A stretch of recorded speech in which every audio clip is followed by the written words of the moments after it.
आई cap cross जे cap केवल कितनी आती है? के कैप है नहीं, तो से टू कैंसिल यानी कि 1 के कैप ये आपका। हेलो चैंपियंस, मैं हूं सोनी। स्वागत है आपका मेरे YouTube channel Science Academy by Soni पर।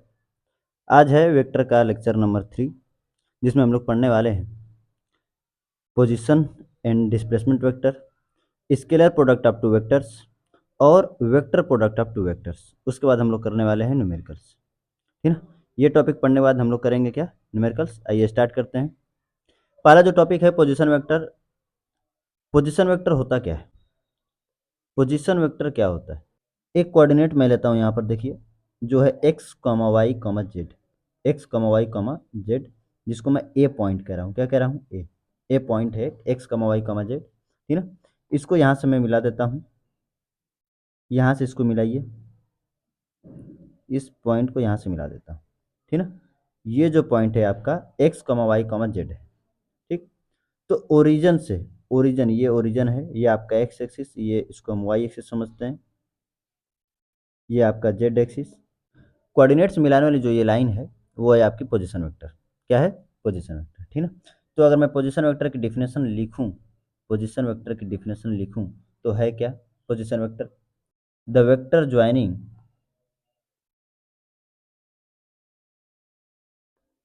The vector joining point A to the origin, to the origin is called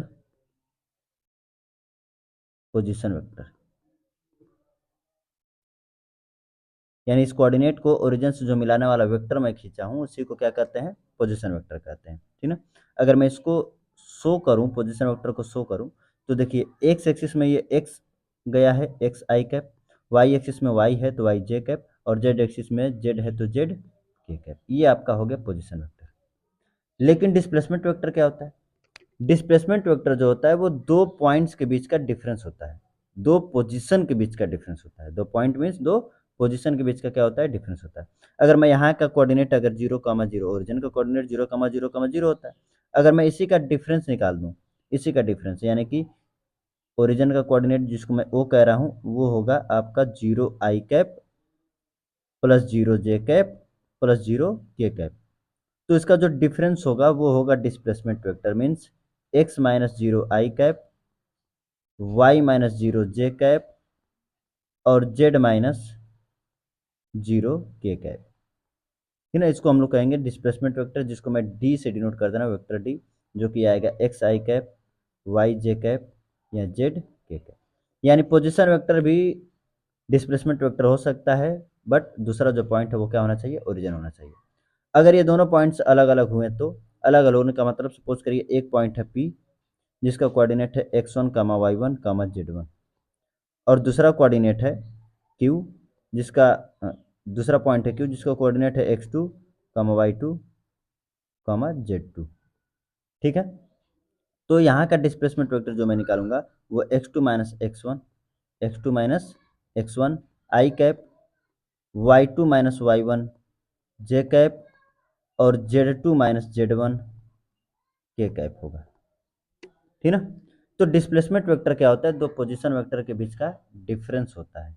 position vector, displacement vector क्या होता है? दो पोजीशन वेक्टर के बीच का डिफरेंस होता है। ठीक है। स्केलर और dot product of two vector सबसे इंपॉर्टेंट टॉपिक है। दो वेक्टर्स का जो है डॉट प्रोडक्ट लेना है, स्केलर प्रोडक्ट लेना है, तो आपको बताते हैं दो वेक्टर्स का जो है डॉट प्रोडक्ट होता है, वो ऑलवेज अ स्केलर क्वांटिटी होती है। Always a scalar quantity. Scalar quantity होगी मतलब सिर्फ मैग्नीट्यूड हमें मिलेगा, डायरेक्शन नहीं मिलेगा। ठीक ना। अब ये इसको लिखते हैं वेक्टर ए डॉट वेक्टर बी की तरह। डॉट इसको पढ़ा भी जाता है, क्या डॉट पढ़ा जाता है, डॉट या स्केलर। ठीक है। स्केलर प्रोडक्ट है, लेकिन यहाँ पर जो मैं इसको पढ़ूंगा, रीड क्या करते हैं?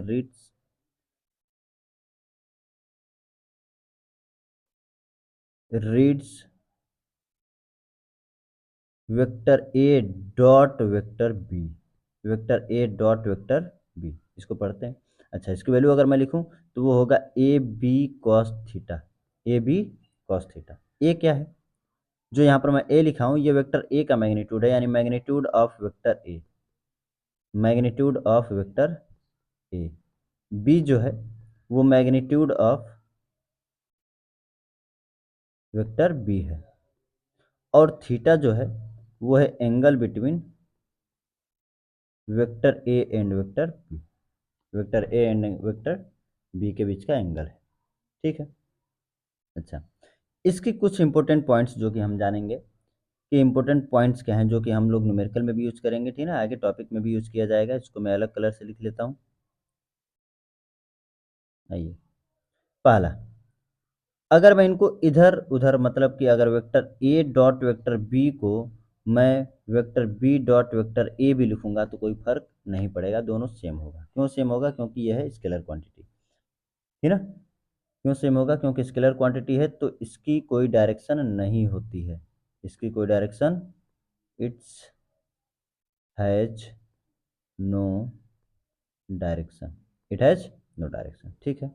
दूसरा पॉइंट समझिए, अगर मैं यहाँ पर तीन वेक्टर लेता हूँ, तीन वेक्टर लेता हूँ जिसमें दो के सम में तीसरे वेक्टर से मल्टीप्लाई करूंगा, तो ये क्या होगा? वेक्टर ए का वेक्टर बी के साथ मल्टीप्लाई हो सकता है, वेक्टर ए का वेक्टर सी के साथ मल्टीप्लाई हो सकता है, लेकिन ये होगा डॉट प्रोडक्ट। क्या होगा? दोनों डॉट प्रोडक्ट होगा। ठीक। अगर वेक्टर ए का, अगर वेक्टर ए का वेक्टर ए में मल्टीप्लाई करें तो वो क्या होगा? वेक्टर ए का मैग्नीट्यूड, वेक्टर ए का मैग्नीट्यूड कॉस 0 डिग्री, क्योंकि दोनों के बीच का एंगल कितना है? 0 डिग्री, और कॉस 0 डिग्री की वैल्यू कितनी होती है? 1। तो यहाँ पर बचेगा सिर्फ और सिर्फ ए स्क्वायर। क्या बचेगा? ए स्क्वायर, यानी उसी का उसी में अगर मल्टीप्लाई कर रहे हैं तो क्या बचेगा? ए स्क्वायर बचेगा। ठीक है। सबसे इंपॉर्टेंट चीज यहाँ पर देखिए, जो अब मैं बताने जा रहा हूँ, जो फोर्थ पॉइंट है वो, ठीक है, इस पर बहुत सारे अच्छे क्वेश्चन बनते हैं। वेक्टर ए डॉट वेक्टर बी को हम लोग लिख क्या सकते हैं? A B cos theta, A B cos theta. मैं बी कॉस थीटा को अलग लिख रहा हूँ, बी कॉस थीटा को क्या कर रहा हूँ? अलग लिख रहा हूँ। अब समझिए, इसको मैं थोड़ा सा फिगर बना के भी आपको समझाता हूँ। ये है आपका एक वेक्टर, ये आपका दूसरा वेक्टर, ठीक है, और इसके बीच का एंगल मैं लेता हूँ थीटा, इसके बीच का एंगल लेता हूँ थीटा। ये है वेक्टर ए, ये है वेक्टर बी, ठीक ना। तो अब ये बी कॉस थीटा है क्या? आपको पिछले लेक्चर में बताया गया था कि बी का थीटा से सटा हुआ कंपोनेंट जो होता है ना, वो कॉस के फॉर्म में आता है। यानी मैं यहाँ पर बी का कंपोनेंट लूँ ए के डायरेक्शन में, बी का कंपोनेंट ले रहा हूँ ए के डायरेक्शन में, तो क्या आएगा? बी कॉस थीटा आएगा। क्या आएगा? बी का, बी कॉस थीटा। यानी कि यहाँ पर लिखा क्या गया है कि जो ए है, ए को तो रहने दे रहा हूँ, बी कॉस थीटा को क्या बोल रहा हूँ? Component of B along A, component of B along A, A के एलोंग बी का क्या लिया गया है? कंपोनेंट लिया गया है। ठीक है। तो अगर मुझे component of B, component of B along A अगर हमें फाइंड करना है तो हम कैसे फाइंड करेंगे? वेक्टर ए डॉट वेक्टर बी, और ये जो ए यहाँ पर आपको दिखाई दे रहा है, ये जो ए दिखाई दे रहा है आपको, ये आप इधर लेकर आइए, तो ए का मैग्नीट्यूड हो जाएगा, ए का क्या हो जाएगा? मैग्नीट्यूड, ठीक ना। और इस, ये है आपका स्केलर फॉर्म। क्या है? स्केलर फॉर्म, ये स्केलर फॉर्म है। लेकिन अगर आपसे वेक्टर फॉर्म पूछेगा तो, वेक्टर फॉर्म पूछेगा तो हम क्या करेंगे? वेक्टर फॉर्म के लिए यहाँ पर मैं बता देता हूँ, वेक्टर फॉर्म के लिए क्या करेंगे? वेक्टर ए डॉट वेक्टर बी, वेक्टर ए dot vector B upon magnitude है। इसमें आप किसके लॉन्ग चाहिए? वेक्टर ए के लॉन्ग चाहिए, वेक्टर ए के लॉन्ग चाहिए कंपोनेंट ना, तो वेक्टर ए का क्या लिख दीजिए? यूनिट वेक्टर, ठीक है ना। वेक्टर फॉर्म में डायरेक्शन ही तो दिखानी होती है, और बी का कंपोनेंट आपको वेक्टर ए के डायरेक्शन में दिखाना है, तो डायरेक्शन दिखाने के लिए जिधर भी आपको डायरेक्शन दिखानी होगी उधर की डायरेक्शन में आप उसका क्या ले लीजिएगा? यूनिट वेक्टर ले लीजिएगा। क्या ले लीजिएगा? Unit vector. ठीक है। अच्छा, इसको एक और तरीके से लिखा जा सकता है, देखिए यहाँ पर इसमें जो दिख रहा है आपको, vector A upon A, vector A upon A जो दिख रहा है वो रियलिटी में यूनिट वेक्टर ही तो है। यानी यहाँ पर हम ऑलरेडी लिख सकता हूँ, क्या लिख सकता हूँ? कि vector B dot unit vector ए, और एक बार और यूनिट वेक्टर का हम क्या करेंगे? मल्टीप्लाई करेंगे, है ना। यानी कि इस तरीके से भी लिखा जा सकता है। ये आपके वेक्टर फॉर्म है, किसके? कंपोनेंट ऑफ बी अलोंग ए। इन दोनों पर क्वेश्चन अच्छे खासे पूछे जाते हैं, तो आप इन दोनों ही पॉइंट्स को आप लर्न कर लीजिएगा, दोनों ही पॉइंट्स को आप लर्न कर लीजिएगा, ठीक है। और यहाँ पर भी जो पॉइंट दिख रहा है इसको भी आप लर्न कर लीजिएगा। ये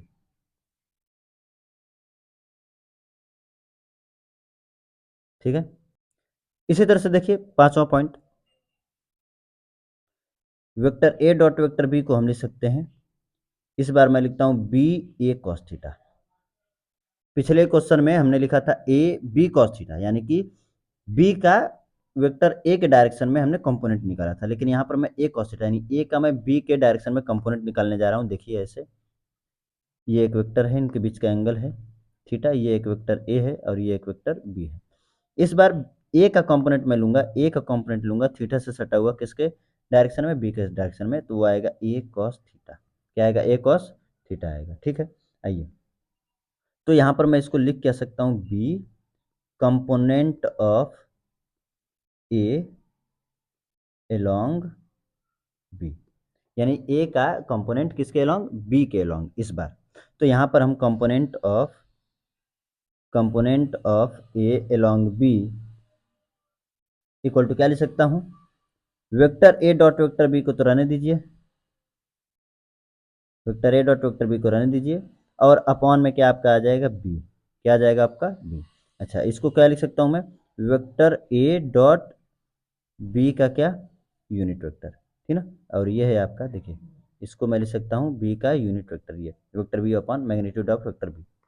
ये आपका है स्केलर फॉर्म। क्या है? स्केलर फॉर्म है, एकदम सेम पिछले पॉइंट जैसा ही है, ठीक ना। लेकिन अब हमें बताना है वेक्टर फॉर्म।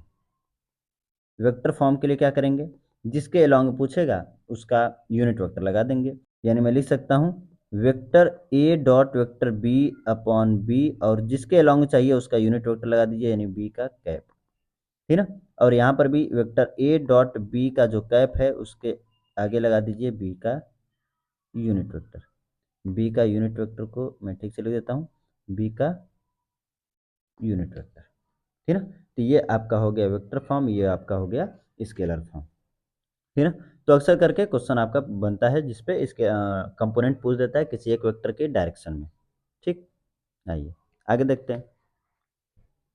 अगर मैं यूनिट वेक्टर्स जो कि आई कैप जे कैप के कैप हैं उनका अगर मैं डॉट प्रोडक्ट लेता हूं तो उनकी वैल्यू आएगी क्या। जैसे अगर मैं आई कैप डॉट आई कैप लेता हूं तो इसकी वैल्यू कितनी आएगी, मैं इसको ए बी कॉस थीटा पर मैं फैलाता हूं। देखिए ए जो है वेक्टर ए का मैग्नीट्यूड है, बी वेक्टर बी का मैग्नीट्यूड है, तो आई कैप का मैग्नीट्यूड कितना होगा, 1।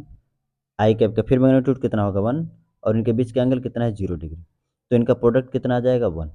इसी तरह से जे कैप और जे कैप का भी प्रोडक्ट कितना आ जाएगा, 1।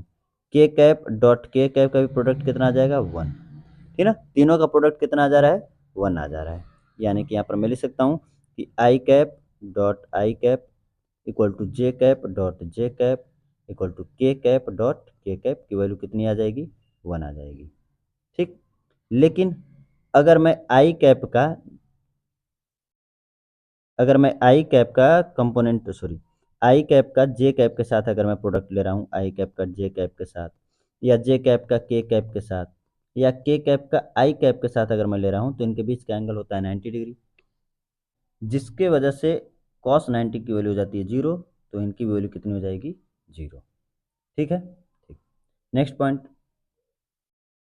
अगर दो वेक्टर है, वेक्टर ए है मान लीजिए A1 आई कैप, B1 जे कैप, C1 के कैप। एक और वेक्टर लेते हैं, यह है A2 आई कैप, B2 जे कैप और C2 के कैप। तो इनका डॉट प्रोडक्ट जो है क्या होगा। तो देखिए आई कैप का आई कैप में करेंगे तो वैल्यू हो जाएगी 1, यानी कि A1 A2 बस बचेगा। जे कैप का जे कैप में करेंगे तो वैल्यू हो जाएगी 1, B1 B2 बचेगा। और के कैप का कैप में भी वैल्यू 1 हो जाएगी, यानी C1 C2 बचेगा। ये रहा दोनों वेक्टर्स का डॉट प्रोडक्ट आपका। ठीक है, एक सिंपल सा क्वेश्चन पूछता है कि अगर मुझे डायरेक्शन निकालनी है, एंगल निकालना है दोनों के बीच का, तो vector A dot vector B equal to लिख सकता हूँ मैं ए बी कॉस थीटा। और अगर हमें एंगल पूछ देगा तो सिंपल वेक्टर ए डॉट वेक्टर बी को रहने देंगे, वेक्टर ए का मैग्नीट्यूड इंटू वेक्टर बी का मैग्नीट्यूड। अगर कई बार वैल्यू अगर अच्छी नहीं आ रही है तो हम कॉस को उधर लेकर जाकर कॉस इनवर्स वेक्टर ए डॉट वेक्टर बी कर लेंगे, और नीचे वेक्टर ए का मैग्नीट्यूड और वेक्टर बी का मैग्नीट्यूड। अच्छी का मतलब जो जितनी वैल्यू हमें पता है 1/2 1/√2 इनके फॉर्म में नहीं आ रही है तो हम कॉस इनवर्स के फॉर्म में ही आंसर देते हैं, ठीक ना। अच्छा, कुछ और इम्पोर्टेंट चीज़ें, थीटा इक्वल टू 0 पर, थीटा इक्वल टू 90 डिग्री पर और थीटा इक्वल टू 180 डिग्री पर डॉट प्रोडक्ट, या आप अगर डायरेक्ट याद रख सकते हैं तो याद कर लीजिएगा, ये न्यूमेरिकल में हम लोग डायरेक्ट यूज़ कर लेंगे। अगर दोनों के बीच का एंगल 0 डिग्री है तो कॉस 0 डिग्री की वैल्यू होती है 1, यानी कि vector A dot vector B equal to आपका आ जाएगा ए बी, और कॉस 0 डिग्री पर वेक्टर ए डॉट वेक्टर बी का जो प्रोडक्ट होता है वो मैक्सिमम होता है। इसी तरह से 90 डिग्री अगर होगा तो दोनों के बीच का एंगल 90 डिग्री होने की वजह से कॉस 90 डिग्री की वैल्यू हो जाती है 0, है ना। तो वेक्टर ए डॉट वेक्टर बी की वैल्यू क्या हो जाती है 0, यानी यहाँ पर हमने ये जाना कि वेक्टर ए और वेक्टर बी क्या है, परपेंडिकुलर है। बहुत ज़्यादा यूज होता है ये। वेक्टर ए डॉट वेक्टर बी के बीच का अगर एंगल है 180 डिग्री तो वो आता है माइनस ए बी के बराबर, क्योंकि माइनस कॉस 180 डिग्री की वैल्यू होती है -1, और ये जो वैल्यू होती है वो सबसे मिनिमम होती है। ये वैल्यू जो होती है वो सबसे मिनिमम होती है। तो ये हमने जाना है स्केलर प्रोडक्ट और डॉट प्रोडक्ट के बारे में सारे पॉइंट्स, ठीक है ना। यहाँ पर हमने स्केलर प्रोडक्ट और डॉट प्रोडक्ट के बारे में जितनी चीज़ें बन सकती थी हमने बताई। आइए इस पर कुछ क्वेश्चंस करते हैं, मैं बहुत सारे क्वेश्चंस लाया हूँ, ठीक है ना। देखिए, find the scalar component, vector component, यानी पहले स्केलर कंपोनेंट फाइंड करना है, वेक्टर कंपोनेंट फाइंड करना है किसका, ऑफ वेक्टर ए का ऑन वेक्टर बी पर, यानी वेक्टर ए का वेक्टर बी पर। मैं इसको फिगर भी बना देता हूँ सॉल्व करने के लिए। देखिए ये एक वेक्टर है और ये एक वेक्टर है, इनके बीच का एंगल नहीं पता हमें, ठीक है। यहाँ पर मैं वेक्टर ए मान लेता हूँ और इसको मैं वेक्टर बी मान लेता हूँ। तो वेक्टर ए का बी के लॉन्ग हमें बताना है, वेक्टर ए का बी के लॉन्ग बताना है। तो बी के लॉन्ग क्या लिखूंगा मैं, ए कॉस थीटा, क्या लिखूंगा, ए कॉस थीटा, ठीक है ना। तो पहले तो स्केलर फॉर्म निकाल लेते हैं, कैसे निकलेगा, वेक्टर ए, देखिए मैं पूरा सॉल्व करके दिखा रहा हूँ आपको। Vector A dot vector B equal to लिख सकता हूँ, क्या लिख सकता हूँ, ए बी कॉस थीटा, और आपको कंपोनेंट किसका चाहिए, ए का कंपोनेंट चाहिए, यानी बी को रहने देते हैं, ए कॉस थीटा को छोड़ देंगे, ठीक है ना, और ए कॉस थीटा की ही वैल्यू चाहिए आपको, जो कि आएगी वेक्टर ए dot vector B upon b के बराबर, यानी दोनों का डॉट प्रोडक्ट लेना है। दोनों का डॉट प्रोडक्ट लेंगे तो मल्टीप्लाई करिए, 3i कैप, 3i कैप का आई कैप के साथ 3 × 1 = 3, 4j कैप का जे कैप के साथ 4 × 1 = 4, और 5k कैप का के साथ 5 आएगा, ठीक ना। यानी यहाँ से 3 4 5 बचा, 3 4 5। आइए मैं यहाँ पर दिखा देता हूँ कि 3 का मतलब आई कैप के साथ 3 आएगा, प्लस जे कैप का जे कैप के साथ 4 आएगा, और 5, और के कैप का के कैप के साथ 5 आएगा। नीचे वेक्टर बी का मैग्नीट्यूड, दूसरे का मैग्नीट्यूड रखना है अंडर रूट 1 का स्क्वायर प्लस 1 का स्क्वायर प्लस 1 का स्क्वायर, क्या आ रहा है ऊपर, 12/√3, 12/√3, जिसको लिख सकता हूँ 4 × 3, और नीचे है √3, √3 से इसको कट करेंगे तो √3 के फॉर्म में आएगा, यानी आंसर आ रहा है आपका 4√3, ठीक है। ये तो आपका स्केलर फॉर्म रहा, हमें बताना है वेक्टर फॉर्म भी। तो वेक्टर फॉर्म बताने के लिए हम क्या करेंगे, जो मैग्नीट्यूड आ रहा है, जो स्केलर फॉर्म आ रहा है उसमें हम जिसके अलोंग कंपोनेंट पूछा है उसका यूनिट वेक्टर रखेंगे। तो बी के अलोंग पूछा है, और जब बी के अलोंग पूछा है तो हम क्या करेंगे, बी का यूनिट वेक्टर लेंगे, यानी कि vector sorry I cap plus J cap plus के कैप, ये रहा वेक्टर, और नीचे इसका मैग्नीट्यूड जो कि आएगा √3। तो √3 से √3 कैंसिल, 4 का मल्टीप्लाई कर दीजिए, 4i cap plus 4j cap plus 4k cap. Unit vector आपको लिखना आता होगा कि वेक्टर रखेंगे वेक्टर और नीचे उसका मैग्नीट्यूड। तो ये वेक्टर है आई कैप प्लस जे कैप प्लस के कैप, और उसका मैग्नीट्यूड कितना है, √3, उसका मैग्नीट्यूड कितना है, √3। तो √3 से √3 कैंसिल आउट हो गया है, बच क्या गया 4, और 4 का आई कैप जे कैप के कैप में मल्टीप्लाई करेंगे, ये आपका आएगा वेक्टर फॉर्म, ये आपका है स्केलर फॉर्म, ठीक है। नेक्स्ट क्वेश्चन देखिए, find the component of vector A plus vector B along x axis और सी के भी, यानी कि सी आपका दिया है वेक्टर, उसके अलोंग भी हमें फाइंड करना है दोनों का कंपोनेंट, और एक्स एक्सिस के अलोंग भी फाइंड करना है। तो पहले तो हम वेक्टर ए प्लस वेक्टर बी निकाल लेते हैं, जो कि नीचे दिया है। देखिए यहाँ पर ए प्लस बी, इसको हम निकाल लेते हैं यहाँ पर, ठीक है ना। वेक्टर ए प्लस वेक्टर बी की वैल्यू कितनी होगी, आई कैप के साथ तो 3i cap -2j cap plus 3k cap, add हो ही नहीं सकता, तो -2j कैप को अलग लिखेंगे, 3 कैप को अलग लिखेंगे, ये आपका रहा वेक्टर ए प्लस वेक्टर बी, ठीक है। इसी का कंपोनेंट लेना है एक्स एक्सिस की ओर, इसका कंपोनेंट लेना है एक्स एक्सिस की ओर, तो हम फिगर बना के ही समझेंगे। देखिए कैसे है ये है आपका एक्स एक्सिस मान लेता हूँ, और ये आपका है वेक्टर ए प्लस वेक्टर बी, ठीक है ना। इसका कंपोनेंट लेना है इस डायरेक्शन में, एक्स एक्सिस की ओर, एक्स एक्सिस पर लेना है ना कंपोनेंट। तो आएगा क्या, वेक्टर ए plus vector b cos theta, ठीक है ना। वेक्टर ए plus vector b cos theta आएगा। अगर मैं दोनों को डायरेक्ट में अगर मैं लगाऊं कंपोनेंट का, तो मैं क्या लेता हूं, ऊपर लिया जाता है दोनों का डॉट प्रोडक्ट, यानी वेक्टर ए प्लस वेक्टर बी का डॉट प्रोडक्ट लेंगे एक्स के साथ, एक्स एक्सिस के साथ लेंगे, यानी कि आई कैप के साथ लेंगे, किसके साथ, आई कैप के साथ। और नीचे किसका मैग्नीट्यूड चाहिए हमें, जिसके अलोंग हमें निकालना है। देखिए यहाँ पर फार्मूला भी देखिए, आइए यहाँ पर देखिए, जिसके अलोंग हमें चाहिए उसी का नीचे मैग्नीट्यूड रख रहे हैं, जिसके अलोंग चाहिए उसी का नीचे क्या रख रहे हैं, मैग्नीट्यूड, जिसके अलोंग उसका मैग्नीट्यूड, ठीक ना।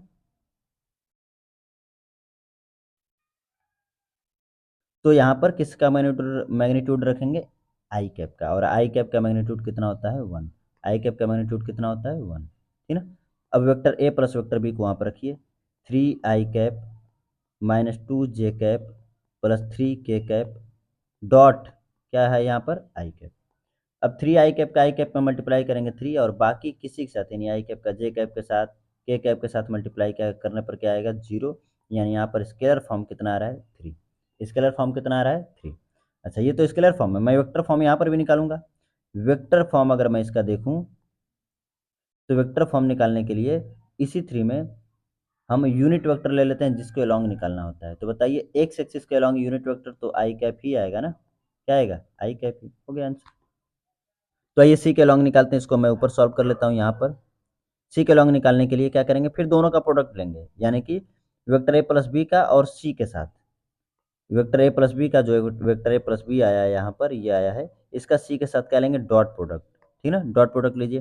तो आई कैप का आई कैप के साथ क्या बचेगा, 3, जे कैप का जे कैप के साथ क्या बचेगा, -2, और के कैप है ही नहीं तो 0, अपॉन जिसके अलॉन्ग चाहिए उसका मैग्नीट्यूड रखते हैं। तो सी के अलॉन्ग चाहिए तो उसका मैग्नीट्यूड रखेंगे, 1 का स्क्वायर प्लस 1 का स्क्वायर, यानी √2 आ जाएगा। यहाँ पर ऊपर बच रहा है 1 और नीचे आ रहा है आपका √2, ठीक है। वेक्टर फॉर्म चाहिए तो हम क्या करेंगे, जो सी का यूनिट वेक्टर है निकाल कर मल्टीप्लाई कर देंगे, ठीक है। आइए नेक्स्ट क्वेश्चन देखिए, find the angle between, simple सा क्वेश्चन है। एंगल फाइंड करने के लिए भी हमने आपको बताया कि cos theta equal to direct लेंगे वेक्टर ए डॉट वेक्टर बी, और नीचे वेक्टर ए का मैग्नीट्यूड और वेक्टर बी का मैग्नीट्यूड, जिसको हम लोग केवल और केवल ए बी भी लिख रहे थे। तो दोनों का डॉट प्रोडक्ट लीजिए, 2 1 जा 2, 3 1 जा 3, 1 1 जा 1, और दोनों का मैग्नीट्यूड तो अंडर रूट 2 का स्क्वायर प्लस 3 का स्क्वायर प्लस 1 का स्क्वायर, यहाँ पर मैं -3 स्क्वायर भी लिखूंगा तब भी आंसर वही आएगा आपका, ठीक है। और यहाँ पर देखिए 1 का स्क्वायर प्लस 1 का स्क्वायर प्लस 1 का स्क्वायर, ठीक, कितना आएगा, ऊपर देखिए 0, और नीचे अब कुछ भी रहे, जब ऊपर ही 0 आ गया तो नीचे कुछ भी रहे, ठीक ना, उसकी वैल्यू क्या आने वाली है, 0, यानी कॉस थीटा की वैल्यू जो आने वाली है, कॉस थीटा की जो वैल्यू होगी वो 0 होगी। और कॉस थीटा के फॉर्म में 0 कितने डिग्री की वैल्यू होती है, कॉस 90 डिग्री की, यानी कि ये दोनों एक दूसरे के क्या है, परपेंडिकुलर है। ये दोनों एक दूसरे के क्या है, परपेंडिकुलर है, ठीक।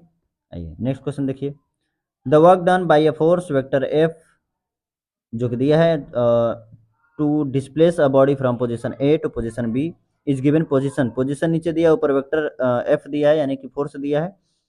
वर्क का जो फार्मूला होता है, वर्क का जो फार्मूला तो होता है vector F dot vector S, vector F dot vector S, यानी कि ये डिस्प्लेसमेंट वेक्टर।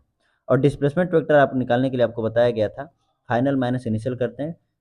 फाइनल है आपका 2 i cap plus 2 j cap plus 3 k cap, यानी कि देखिए 2 में से 1 जाएगा, 2 i कैप में से 1 i कैप जाएगा तो आई कैप बचेगा, 2 j कैप में से 3 j कैप जाएगा तो -j कैप बचेगा, और 3 कैप कैप में से k कैप जाएगा तो 2 कैप बचेगा, ठीक है। ये आपका हो गया डिस्प्लेसमेंट वेक्टर। फोर्स है आपका I cap plus 2 j cap plus 3 k cap, और इसका डॉट प्रोडक्ट लेना है किसके साथ, I cap minus J cap plus 2 k cap के साथ, डॉट प्रोडक्ट लीजिए। तो 1 का 1 में मल्टीप्लाई करेंगे 1, 2 j कैप का माइनस जे में करेंगे -2, 3 k का 2 के साथ करेंगे 6, जो कि आने वाला है 5, और इसकी यूनिट क्या होती है, जूल। ये फार्मूला आप जानेंगे तभी आप डॉट प्रोडक्ट निकाल सकते हैं। Next question, the condition vector A dot vector B का whole square equal to A square B square satisfied में, ठीक है, फैलाते हैं। वेक्टर ए डॉट वेक्टर बी का मतलब होता है कि ए बी कॉस थीटा, और उसका स्क्वायर है तो स्क्वायर लगा देंगे। इधर है ए स्क्वायर बी स्क्वायर, तो अगर स्क्वायर को अंदर लेंगे तो ये होगा A square B square cos square theta, और इधर भी है केवल A square B square. A square B square से A square B square cancel, cos square theta की वैल्यू क्या दिख रही है 1, और कॉस के फॉर्म में स्क्वायर को उधर ले जाइए अंडर रूट 1 आएगा तो यहाँ 1, तो थीटा इक्वल टू कितना, तो थीटा इक्वल टू 1 कितने डिग्री की वैल्यू होती है, 0 डिग्री की वैल्यू। ठीक है, वैसे तो यहाँ पर +-1 वैल्यू आती, +-1 वैल्यू की वजह से या तो 0 डिग्री होगा या तो 180 डिग्री होगा, यानी या तो पैरेलल हो सकता है या तो एंटी पैरेलल हो सकता है, या तो पैरेलल हो सकता है या तो एंटी पैरेलल हो सकता है, दोनों हो सकता है। ठीक है, ऑप्शन आपका ए। द एंगल बिटवीन, ये पिछले क्वेश्चन के जैसा ही आप एंगल दोनों का फाइंड कर लेंगे, ये आप खुद से सॉल्व कर सकते हैं। ठीक है ना, ये खुद से सॉल्व कर लीजिएगा होमवर्क में। Next question, if vector A dot vector B equal to vector C dot vector B, which of the following can not be possible case, can not be a possible case. ठीक है ना, can not be a possible case, कौन सही नहीं होगा। देखिए, vector A equal to vector C, अगर यहाँ से मैं वेक्टर बी को वेक्टर बी से कैंसिल कर दूं तो वेक्टर ए और वेक्टर सी सही हो सकता है, यानी कि ये तो सही है। Angle between vector A and vector B equal to 30 degree, and angle between vector B and vector C equal to 150 degree, all vectors of equal magnitude. इसको मैं अभी कैलकुलेट करता हूँ। यहाँ पर देखिए, vector B is a null vector, अगर vector B को मैं नल वेक्टर ले रहा हूँ तब भी दोनों को सेटिस्फाई करेगा, दोनों की वैल्यू 0 हो जाएगी, यानी ये भी सही हो सकता है। Vector A vector B and vector C are along X Y and Z axis respectively, अगर एक्स वाई जेड एक्सिस के अलोंग होगा तो इन दोनों के, यानी वेक्टर ए और वेक्टर बी के अलोंग होगा 90 डिग्री का एंगल, और बी और सी के अलोंग भी होगा 90 डिग्री का एंगल, और कॉस 90 डिग्री की वैल्यू होती है 0, यानी कि यहाँ पर भी 0 और यहाँ पर भी 0 आ रहा है, यानी कि ये भी इसको सेटिस्फाई कर रहा है। बच गया आपका एक ही ऑप्शन जो कि है बी, ये आपका नहीं हो सकता, can not be possible. The vector 5i cap plus 2j cap minus 1k cap is perpendicular, L के कैप है ये, is perpendicular to the vector 3i cap plus j cap plus 2k cap. तो value find करनी है आपकी L की, किसकी value find करनी है, एल की, ये एल है। ठीक है ना, यहाँ पर भी ये आपका एल है। तो ये दोनों परपेंडिकुलर है, और अभी हमने पढ़ा कि अगर दो वेक्टर परपेंडिकुलर होते हैं तो उनका डॉट प्रोडक्ट कितना होता है, 0। तो डॉट प्रोडक्ट 0 करिए, 5 का 3 में मल्टीप्लाई करेंगे 15, 2 का 1 में करेंगे 2, और माइनस एल का प्लस 2 में करेंगे तो -2l इक्वल टू कितना हो जाएगा, 0। तो ये 15 to 17 उधर जाएगा तो कितना आएगा, -17, माइनस माइनस कैंसिल, तो l इक्वल टू आ जाएगा आपका 8.5। Next question, if the angle between the unit vector A cap and B cap is 60 degree, then A cap minus B cap का मैग्नीट्यूड बताना है आपको। क्या बताना है, मैग्नीट्यूड, यानी यहाँ पर ए कैप और बी कैप का मैग्नीट्यूड बताना है, उसकी वैल्यू होगी क्या। तो देखिए, मैग्नीट्यूड के लिए हम लोग क्या करते हैं, अंडर रूट ए का स्क्वायर प्लस बी का square minus 2ab cos theta, इतना तो पता होगा कि vector A minus vector B के लिए ये फार्मूला है, लिया जाता है। तो यूनिट वेक्टर है तो ए का मैग्नीट्यूड होगा 1 का स्क्वायर, बी का भी मैग्नीट्यूड 1 का स्क्वायर, -2 × 1 × 1, और दोनों के बीच का एंगल कितना दिया है, 60 डिग्री। ठीक है ना, तो 1 का स्क्वायर 1, 1 का स्क्वायर 1, तो ये रहा 2, ये -2, और कॉस 60 डिग्री की वैल्यू होती है 1/2, तो 2 से 2 कैंसिल, तो 2 - 1 कितना आएगा, 1। ठीक है ना, यहाँ पर ये यूनिट वेक्टर के फॉर्म में दिया है, तो ये मत सोचिएगा कि आपका ये सब्ट्रैक्शन का फार्मूला नहीं लगेगा ये। आइए नेक्स्ट क्वेश्चन देखते हैं, if vector A plus vector B is perpendicular to vector B and vector A plus vector 2b is perpendicular to vector A with vector ए का जो मैग्नीट्यूड है ए है, वेक्टर बी का मैग्नीट्यूड बी है, तो देखिए अगर ये दोनों परपेंडिकुलर हैं, ये दोनों परपेंडिकुलर हैं तो इनका डॉट प्रोडक्ट क्या होना चाहिए, 0। तो ये करते हैं, vector A plus vector B dot vector B equal to क्या हो जाएगा, 0। इसको क्या लिखेंगे, वेक्टर ए dot vector B plus vector B का वेक्टर बी में बी का स्क्वायर इक्वल टू क्या हो जाएगा, 0। ठीक है, अब वेक्टर ए डॉट वेक्टर बी को रहने देते हैं इधर, और बी स्क्वायर को उधर भेजेंगे तो -b स्क्वायर होगा। ये तो हमने पहले कंडीशन से लगाया। यहाँ पर भी ये दोनों परपेंडिकुलर हैं तो इनका भी डॉट प्रोडक्ट 0 होना चाहिए। करिए, तो ए का ए में ए स्क्वायर हो जाएगा, और वेक्टर ए का वेक्टर 2b में करेंगे तो 2 वेक्टर ए डॉट वेक्टर बी, और इसकी वैल्यू क्या आनी चाहिए, 0 आनी चाहिए। तो ए स्क्वायर को तो रहने दीजिए इधर, वेक्टर ए डॉट वेक्टर बी की वैल्यू हमने देखी है -b स्क्वायर है, तो +2 ये रहा -b स्क्वायर इक्वल टू 0। ये वैल्यू उधर जाएगी तो प्लस हो जाएगा, यानी A square equal to 2b square. हमें रिलेशन चाहिए ए का, तो ए इक्वल टू हम क्या लिख सकते हैं, √2b यानी कि आपका ऑप्शन है डी। आइए next question, if A cap B cap C cap are 3 unit vector such that vector A cap plus B cap plus C cap equal to 0, then A cap dot B cap plus B cap dot C cap plus C cap dot A cap is equal to, ठीक ना। यानी यहाँ पर एक condition दिया है कि ए cap, B cap और सी कैप इक्वल टू 0 है, ठीक।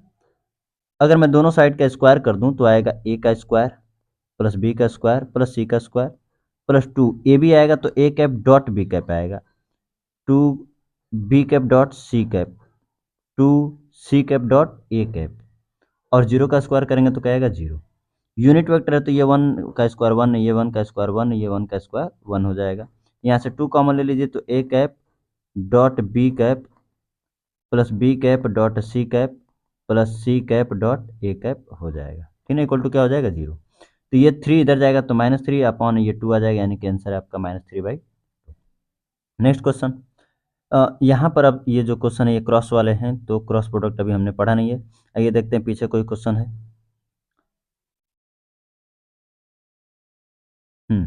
देखिए ये two vectors a and vector b have equal magnitude if the magnitude of vector a plus vector b is equal to the 2 times of magnitude of a। यानी यहाँ पर बोल रहा है कि वेक्टर a और वेक्टर b का जो मैग्नीट्यूड है, इसका जो मैग्नीट्यूड है वो 2 टाइम्स है किसके, vector a minus vector b के मैग्नीट्यूड के, ठीक है। तो क्या करेंगे, दोनों तरफ का मैग्नीट्यूड लिखते हैं। दोनों तरफ का जब मैग्नीट्यूड लिखेंगे तो इसकी वैल्यू क्या आएगी, a square plus B square plus 2ab cos theta, ठीक ना। अच्छा, किस में आएगी, रूट में। इसी तरह से यहाँ पर 2 under root A square plus B square minus 2ab cos theta आएगा। क्या करेंगे, इस रूट को हटाने के लिए दोनों साइड का क्या कर देंगे, स्क्वायर करेंगे। स्क्वायर करेंगे तो यहाँ पर देखिए दोनों का मैग्नीट्यूड बराबर भी बोल रहा है, यहाँ पर वेक्टर ए और वेक्टर बी का मैग्नीट्यूड क्या है, बराबर है। तो मैं यहाँ पर ले सकता हूँ 2a स्क्वायर प्लस यहाँ पर भी मैं लिख सकता हूँ 2a स्क्वायर, क्योंकि b की जगह भी ये लिख सकता हूँ cos थीटा। दोनों साइड का स्क्वायर किया हूँ तो ये 2 का स्क्वायर 4 हो जाएगा। यहाँ पर भी 2a square minus 2a square into cos theta हो जाएगा। यहाँ से 2a स्क्वायर कॉमन ले लीजिए तो 1 प्लस कॉस थीटा बचा, और यहाँ से 4 तो रहने दीजिए, 2a स्क्वायर कॉमन लेंगे तो बचेगा 1 माइनस कॉस थीटा, ठीक ना।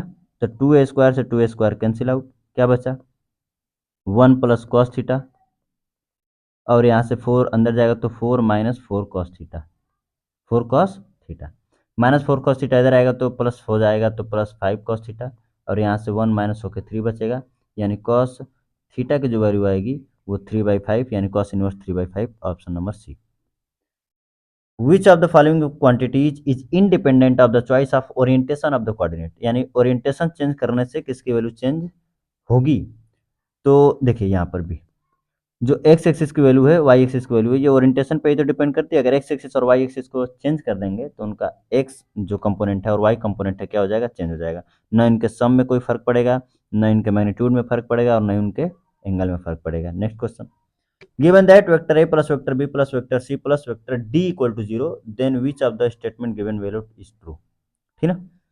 पहला ऑप्शन दिया which of each of vector A plus vector B plus vector C and vector D is a null vector, ठीक है। नल वेक्टर बोल रहा है तो ये तो हो सकता है, लेकिन हमेशा तो नहीं होगा। हमेशा जरूरी नहीं है कि ये चारों के चारों क्या होंगे, नल ही वेक्टर होंगे, तो ये तो ऑप्शन आपका नहीं हो सकता। The magnitude of vector A plus vector C is equal to the magnitude of vector B plus vector D, हाँ ये हो सकता है। वेक्टर ए प्लस वेक्टर सी का जो मैग्नीट्यूड है वो हो सकता है इक्वल किसके, vector B plus vector D के मैग्नीट्यूड के, ठीक ना।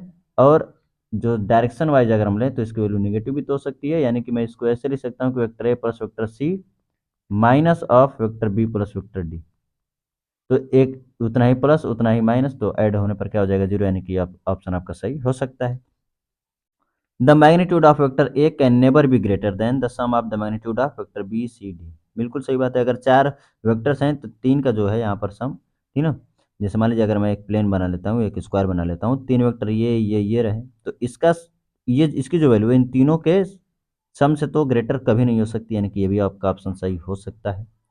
If vector A and vector D are not collinear, एक ही लाइन पर नहीं होंगे, तो बी और C must lie in the plane of vector A and D, B और सी का जो है वो ए और डी एक ही प्लेन में लाई करने चाहिए। अगर नहीं लाई करेंगे तो उनका सम 0 आएगा ही। मान लीजिए बी प्लस सी दूसरे डायरेक्शन में है, दूसरे प्लेन में है, और ए प्लस डी दूसरे डायरेक्शन में है, यानी दूसरे प्लेन में है, तो उनका सम जीरो नहीं आ सकता है। सम जीरो होने के लिए दोनों एक ही प्लेन में होने चाहिए और अपोजिट डायरेक्शन में होने चाहिए, तो ये भी सही हो सकता है। यानी 3 ऑप्शन यहाँ के करेक्ट है, यानी कि यहाँ पर इस, या तो मैं यहाँ पर फॉल्स कर दूँ, या अगर सही की बात है तो 3 ऑप्शन आपके यहाँ पर सही हो जाएंगे। नेक्स्ट क्वेश्चन देखिए, if vector A equal to vector B equal to vector A plus vector B, then find the angle between A and B. A और बी के बीच का एंगल फाइंड करना है, ठीक है। यहीं से दोनों को उठा लेते हैं, तो यहाँ पर दोनों का मैग्नीट्यूड, बी का मैग्नीट्यूड तो बी होगा, और यहाँ पर इसका मैग्नीट्यूड लिखेंगे तो under root A square plus B square plus 2ab cos theta होगा, ठीक है, कॉस थीटा होगा। दोनों साइड का स्क्वायर करेंगे तो ये हो जाएगा बी स्क्वायर, और यहाँ पर दोनों का मैग्नीट्यूड इक्वल है तो मैं दोनों को बी स्क्वायर लिख सकता हूँ, यहाँ पर भी बी स्क्वायर लिख सकता हूँ कॉस थीटा, क्योंकि ए और बी का मैग्नीट्यूड बराबर है, ठीक है। तो बी स्क्वायर रहने देते हैं, यहाँ से 2b² कॉमन ले लेते हैं, तो 1 प्लस क्या बचेगा कॉस थीटा, बी स्क्वायर से बी स्क्वायर कैंसिल, 2 को इधर लाएंगे तो 1/2 आएगा, 1 प्लस कॉस थीटा, तो कॉस थीटा इक्वल टू इधर 1 आएगा तो 1/2 -1 जो कि वैल्यू आएगी -हाफ, और कॉस के फॉर्म में -हाफ जो होता है वो 120 डिग्री का होता है, ठीक है। तो यहाँ तक तो हमने क्वेश्चंस कर लिए जो आपके बेसिक कॉन्सेप्ट पर थे, स्केलर प्रोडक्ट पर थे। अब हमको अब टॉपिक जो हम लोग क्लियर करने वाले हैं वो है वेक्टर। वेक्टर वेक्टर प्रोडक्ट हम लोग पढ़ने वाले हैं कि दो वेक्टर का वेक्टर प्रोडक्ट क्या होता है, ठीक है। देखिए, तो दो वेक्टर का जो वेक्टर प्रोडक्ट है, vector A cross vector B तो पढ़ा जाता है इसको, और लिखेंगे क्या, ए बी साइन थीटा, और यहाँ पर एक और टर्म आता है एन कैप, ठीक है ना। तो इसको पढ़ते हैं क्या, vector A cross vector B. A क्या है, वही वेक्टर ए का magnitude, magnitude of vector A, B क्या है, magnitude of vector B, theta क्या है, angle between vector A and vector B, और एन कैप क्या है, यहाँ पर एन कैप है आपका यूनिट वेक्टर, एन कैप क्या है, यूनिट वेक्टर, और ये परपेंडिकुलर पाया जाता है किसके, perpendicular to the plane of vector A and vector B. Vector ए और वेक्टर बी के क्या है, परपेंडिकुलर ये पाया जाएगा, और यही डायरेक्शन देता है, यानी it gives direction of vector A cross vector B, यानी vector A cross vector B का क्या देगा, ये डायरेक्शन देगा, ठीक ना। और डायरेक्शन दे भी रहा है तो क्या कह रहा है कि जो एन कैप है ना वो ए के भी परपेंडिकुलर है, बी के भी परपेंडिकुलर है, यानी कि ए और बी प्लेन के परपेंडिकुलर होगा। यानी कि अगर मैं इसको लिखूं ऐसे कि अगर r इक्वल टू मैं लिख दूं, r इक्वल टू है vector A cross vector B, तो जो r वेक्टर है ना वो वेक्टर ए के भी परपेंडिकुलर है और वेक्टर बी के भी क्या है, परपेंडिकुलर है। और जब ये दोनों परपेंडिकुलर होंगे तो इनका जो है डॉट प्रोडक्ट, इनका जो डॉट प्रोडक्ट है वो क्या हो जाएगा, जीरो, और इनका भी डॉट प्रोडक्ट क्या हो जाएगा, जीरो, क्योंकि दोनों के बीच का एंगल कितना है, 90 डिग्री, और कॉस 90 डिग्री की वैल्यू क्या हो जाती है, जीरो हो जाती है, ठीक है। अच्छा, डायरेक्शन के लिए अगर मैं vector A cross vector B की डायरेक्शन निकालना चाहता हूँ तो डायरेक्शन के लिए हम क्या लिखेंगे, एक रूल है जो है राइट हैंड थंब रूल, क्या है, right hand thumb rule, RHS rule कहा जाता है इसको, ठीक है, आरएचएस रूल कहा जाता है, राइट हैंड थंब रूल कहा जाता है, ठीक। क्या करेंगे, अगर ए क्रॉस बी का चाहिए तो ए की ओर फिंगर करके कर्ल कर देंगे बी की ओर, ए से फिंगर को कर्ल करेंगे किधर की ओर, बी की ओर, तो ए से बी की ओर कर्ल करने पर जो थंब है ना वो डायरेक्शन देता है किसका, vector A cross vector B का। लिख लेते हैं इसको अच्छे से कि if vector R equal to vector A cross vector B, then curl fingers vector A to vector B, तो जो थंब है then thumb gives direction of vector R, vector R की क्या देगा, डायरेक्शन देगा, जो कि which perpendicular to plane of vector A and vector B, जो वेक्टर ए और वेक्टर बी के प्लेन के क्या होगा, परपेंडिकुलर होगा, ठीक है ना। जिस तरह से स्केलर प्रोडक्ट में हमने कुछ इंपॉर्टेंट पॉइंट्स देखे थे उसी तरह से हम वेक्टर प्रोडक्ट में भी कुछ इंपॉर्टेंट पॉइंट्स देखेंगे। आइए, पहली चीज कि जो दोनों का क्रॉस प्रोडक्ट वहाँ पर हम लोग डॉट प्रोडक्ट दोनों का बराबर लिख दे रहे थे, यानी कि vector A dot vector B equal to vector B dot vector A, लेकिन यहाँ पर ऐसा नहीं है। यहाँ पर दोनों का जो प्रोडक्ट है वो इक्वल नहीं होगा, यानी कि vector B cross vector A के इक्वल नहीं होगा। अच्छा, अगर मैं इक्वल करना चाहता हूँ तो इसका आप मैग्नीट्यूड इक्वल कर सकते हैं, बिल्कुल कर सकते हैं, मैग्नीट्यूड इसका इक्वल हो सकता है, लेकिन वेक्टर इक्वल नहीं होगा। अगर वेक्टर को इक्वल करना है तो वो होगा नेगेटिव साइन के बराबर, यानी minus of vector B cross vector A, minus of vector B cross vector A. ठीक है, क्यों होगा? देखिए ए से बी को फिंगर्स को कर्ल करके देखिए, बी की डायरेक्शन आर की डायरेक्शन किधर आ रही है, और बी से ए की ओर कर्ल करके देखिए आर की डायरेक्शन किधर आ रही है। दोनों की डायरेक्शन अपोजिट डायरेक्शन में आएगी, उल्टी। जो पहले की डायरेक्शन आएगी उसके अपोजिट डायरेक्शन में दूसरे की डायरेक्शन आ रही है। तो हमने यहाँ ये जाना कि दोनों की जो डायरेक्शन है वो अपोजिट है। अपोजिट होने की वजह से उनके बीच का एंगल कितना दिख रहा है आपको? 180 डिग्री। यानी यहाँ से अगर हम पता करना चाहें कि एंगल बिटवीन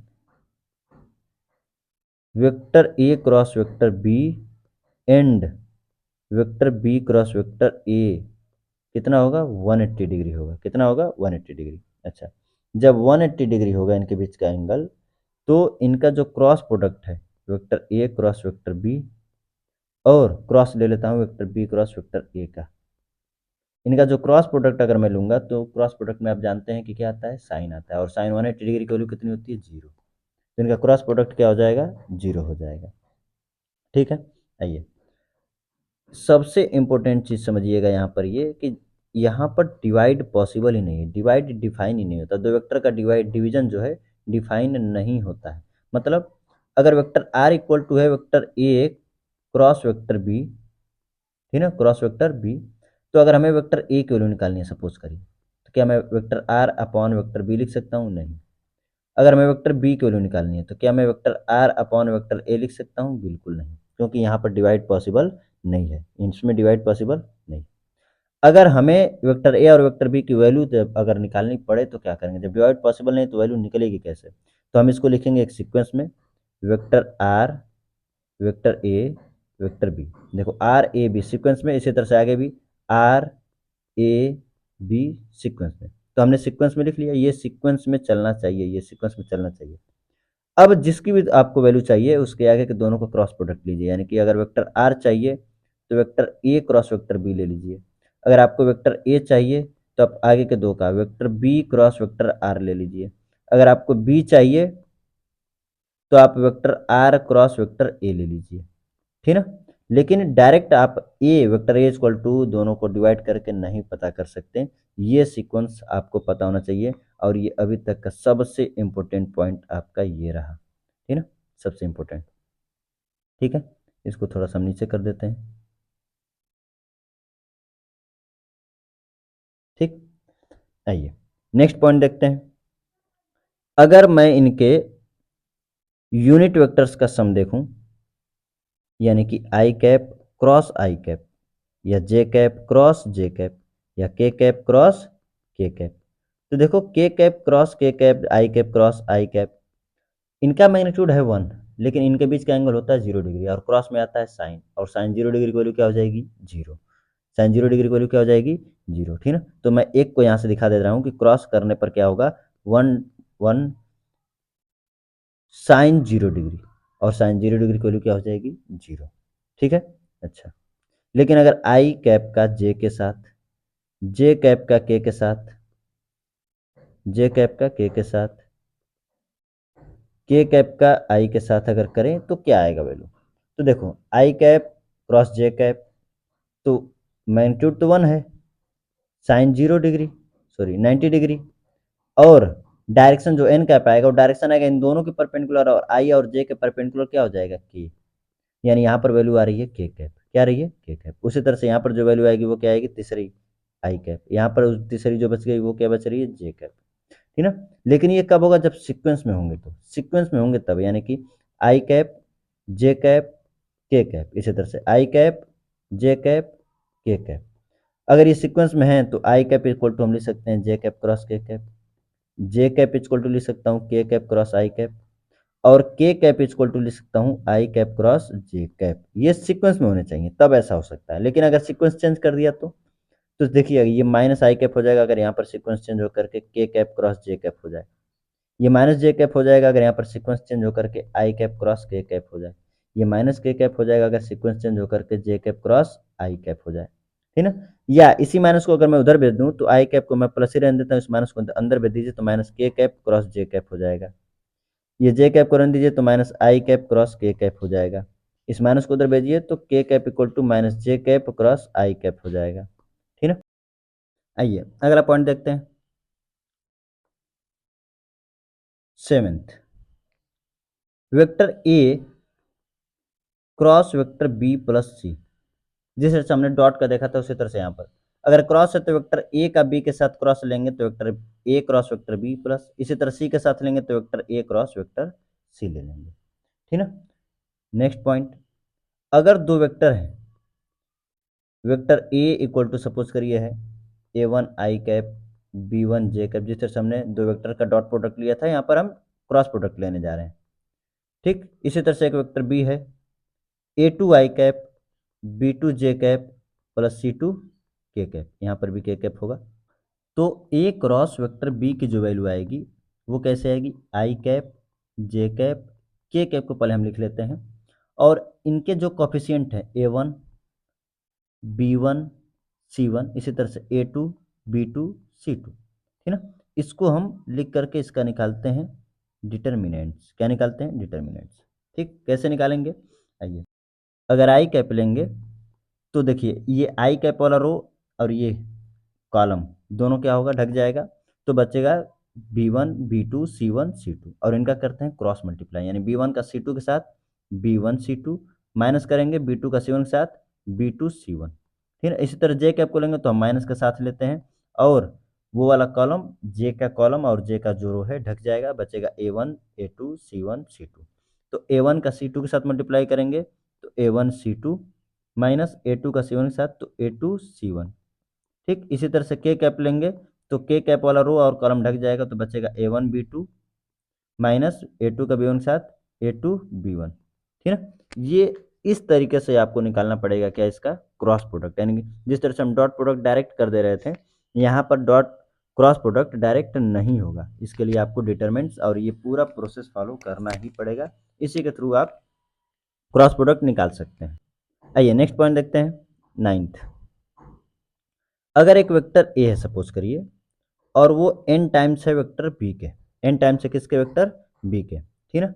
तो इनके बीच का एंगल क्या होगा, इनके बीच का एंगल हो सकता है then the angle between A and B वो हो सकता है 0 डिग्री और 180 डिग्री, दोनों में से कुछ भी हो सकता है, या तो 0 डिग्री हो सकता है या तो 180 डिग्री हो सकता है। अब 0 डिग्री कब होगा और 180 डिग्री कब होगा, 0 डिग्री तब होगा जब n की वैल्यू जो है पॉजिटिव होगी, n की वैल्यू क्या होगी, पॉजिटिव होगी, और 180 डिग्री कब होगा, जब n की वैल्यू क्या होगी, नेगेटिव होगी।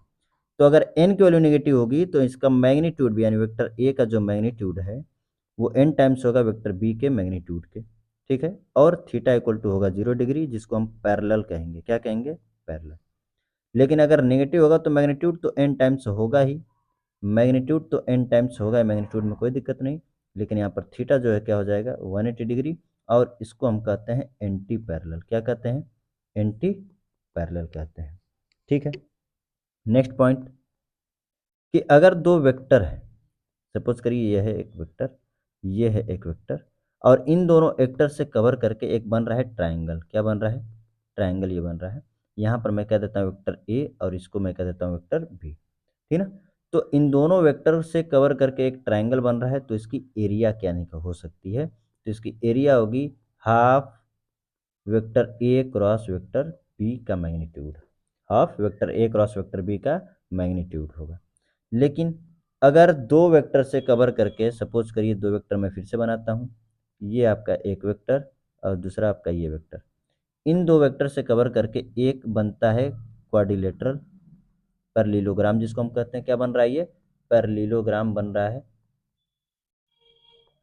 ठीक है। दो वेक्टर से कवर करके अगर पैरेललोग्राम बन रहा है, एक है वेक्टर ए और एक है वेक्टर बी, तो इसकी एरिया कितनी होगी, वो होगी vector A cross vector B direct, इस बार हाफ नहीं होगा क्योंकि ट्राइंगल नहीं है, ठीक है। तो ये ट्रायंगल का एरिया और ये रहा पैरेललोग्राम का एरिया। इससे भी इंपॉर्टेंट बताते हैं आपको वॉल्यूम निकालने के लिए। एरिया तो तभी ठीक है कि vector A cross vector B हम लोग फाइंड कर लेते हैं, लेकिन अब समझेंगे वॉल्यूम का। ये तो एरिया निकालने का कॉन्सेप्ट था, लेकिन अब समझेंगे कि हम वॉल्यूम अगर हमें निकालना पड़े किसी का तो हम कैसे निकालते हैं। और वॉल्यूम निकालने के लिए हमें एक कॉन्सेप्ट पढ़ना पड़ता है जिसका नाम है scalar triple product. Scalar triple product, ठीक ना। स्केलर ट्रिपल प्रोडक्ट को कैसे लिखते हैं, जैसे देखिए एक वेक्टर है, इसका डॉट प्रोडक्ट लिया जाता है बाकी के दो क्रॉस प्रोडक्ट के साथ। इसको लिखने के लिए लिखते हैं ऐसे भी, वेक्टर ए बी सी, वेक्टर ए बी सी ऐसे भी लिखते हैं। इसको ही कहा जाता है स्केलर ट्रिपल प्रोडक्ट। क्या कहा जाता है? स्केलर ट्रिपल प्रोडक्ट, ठीक है। अच्छा, ये आपका देता है वॉल्यूम। क्या देता है? वॉल्यूम। किससे? अगर कोई एक साइड ए है, कोई दूसरी साइड बी है, तीसरी साइड सी है, तो क्या मिलेगा हमें? ये वॉल्यूम मिलेगा। और यहाँ पर एक चीज़ और ध्यान देंगे कि अगर ये साइक्लिक ऑर्डर में है, अगर ये साइक्लिक ऑर्डर में है, ये साइक्लिक ऑर्डर में फॉलो कर रहा है, इफ साइक्लिक ऑर्डर मेंटेन्ड, तो डॉट को और क्रॉस को, डॉट और क्रॉस को इंटरचेंज किया जा सकता है। डॉट को और क्रॉस को क्या किया जा सकता है? इंटरचेंज किया जा सकता है, इंटरचेंज ईच अदर। मतलब क्या कहना चाहता हूँ कि अगर वेक्टर ए dot vector B cross vector C है और इसको सीक्वेंस में हम फॉलो करें, तो यहाँ पर देखिए ए क्रॉस यहाँ पर लगा सकता हूँ और यहाँ पर, एक मिनट, यहाँ पर मैं क्रॉस लगा सकता हूँ vector A cross vector B, और आगे जाके इसके साथ क्या लगा सकता हूँ? सी। ये दोनों की दोनों वैल्यू क्या है? बराबर है। दोनों की दोनों वैल्यू क्या है? बराबर है। एक और चीज, यहाँ पर जो ए और बी सी है, यानी कि वेक्टर ए बी सी हैं, वो कोप्लेनर नहीं होने चाहिए, कोप्लेनर नहीं होने चाहिए। अगर कोप्लेनर हुए तो, अगर कोप्लेनर हुए तो इनका जो ये प्रोडक्ट है वो क्या आ जाएगा? जीरो हो जाएगा। क्यों? देखिए, अगर कोप्लेनर होंगे ये तो एक ही प्लेन में होंगे, तो ये इन दोनों का क्रॉस प्रोडक्ट क्या होगा? परपेंडिकुलर आएगा। इनका जो क्रॉस प्रोडक्ट है, ये इनका जो क्रॉस प्रोडक्ट है वो परपेंडिकुलर आएगा, बी के बी और सी के बी, बी और सी के परपेंडिकुलर आएगा। बी और सी के परपेंडिकुलर होने का मतलब ए के भी परपेंडिकुलर, क्यों? क्योंकि कोप्लेनर है, ए भी इन्हीं के प्लेन में है। तो बी और सी का जो आ रहा है क्रॉस प्रोडक्ट वो परपेंडिकुलर आ रहा है ए के, और ए और इनका जो प्रोडक्ट है परपेंडिकुलर होगा, तो बीच का एंगल हो जाएगा 90 डिग्री, इनके बीच का एंगल हो जाएगा 90 डिग्री, और कॉस 90 डिग्री की वैल्यू हो जाएगी जीरो। तो इनकी वैल्यू क्या हो जाएगी? जीरो हो जाएगी, ठीक है। तो यहाँ पर हमने वेक्टर प्रोडक्ट के बारे में समझा कि वेक्टर प्रोडक्ट है क्या। आइए कुछ क्वेश्चंस कर लेते हैं, बहुत कुछ ज़्यादा ही क्वेश्चंस हम ला चुके हैं।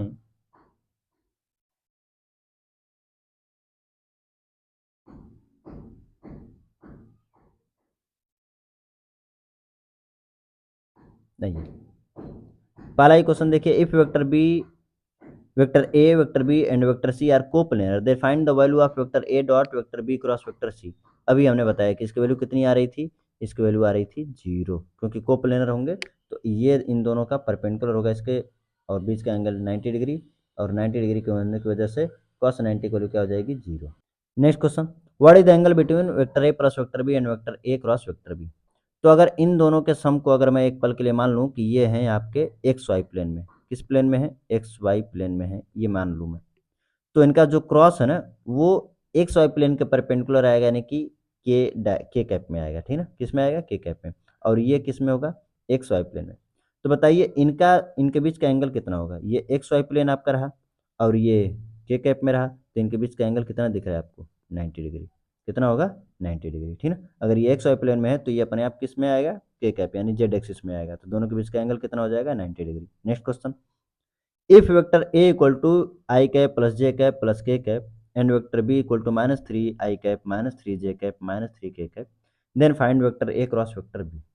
ठीक है, vector A cross vector B find करने के लिए हमने आपको डिटर्मिनेंट्स वाला तरीका बताया था, लेकिन यहाँ पर उससे भी आसान तरीके से हो सकता है। वेक्टर ए इक्वल टू दिया है जब आई कैप जे कैप के कैप, और यहाँ पर देखिए यहाँ से अगर मैं -3 कॉमन लूँ तो ये -3 टाइम्स हो जाएगा वेक्टर बी। वेक्टर बी जो है ए का -3 टाइम्स दिख रहा है, ठीक ना। तो हम क्या कह सकते हैं कि ए और बी के बीच का एंगल कितना होगा? Angle between A and B हो जाएगा 180 डिग्री, और साइन 180 डिग्री की वैल्यू हो जाएगी जीरो। तो vector A cross vector B की वैल्यू कितनी हो जाएगी 0, और यहाँ पर एंगल भी पूछ दिया तो कितना डिग्री होगा 180 डिग्री एंटी पैरेलल होगा। Next question, find a unit vector perpendicular to both. इन दोनों के परपेंडिकुलर हमें एक यूनिट वेक्टर बताना है, ठीक ना। कैसे बताएंगे, एक तो हम अभी क्रॉस प्रोडक्ट पढ़े, vector A cross vector B equal to A B sine theta, और यहाँ पर ध्यान दीजिएगा कि एक यूनिट वेक्टर आता है एन का। उस यूनिट वेक्टर की वैल्यू अगर हम निकालना चाहें तो vector A cross vector B upon क्या करेंगे A B sine theta, A B sine theta, ठीक है। यहाँ पर बोल रहा है कि ये दोनों वेक्टर परपेंडिकुलर हैं, यानी कि थीटा इक्वल टू कितना बोल दिया है 90 डिग्री। तो vector A cross vector B निकालिएगा, थीटा की जगह पे आप रख लीजिएगा 90 डिग्री, ए का मैग्नीट्यूड और बी का मैग्नीट्यूड लीजिएगा, यहाँ पर रखिएगा, जो भी आएगा वो आपका आंसर हो जाएगा। आगे आप इसको सॉल्व कर सकते हैं, ठीक है। नेक्स्ट क्वेश्चन देखिए, if the diagonals of a parallelogram are 2i cap and 2j cap then find its area. मैं आपको पैरेललोग्राम का एरिया निकालने के लिए क्या फार्मूला बताया हूँ, vector A cross vector B parallelogram के लिए। लेकिन अगर डायगोनल्स दिया हो, क्या दिया हो डायगोनल्स, तो हम यहाँ पर डायरेक्ट आपका हाफ पहले डायगोनल और दूसरे डायगोनल का क्रॉस करके भी निकाल सकते हैं। यह भी एरिया ऑफ पैरेललोग्राम ही है, एरिया ऑफ पैरेललोग्राम ही है, ठीक ना। तो एरिया ऐसे भी निकल जाएगा और एरिया ऐसे भी निकल जाएगा।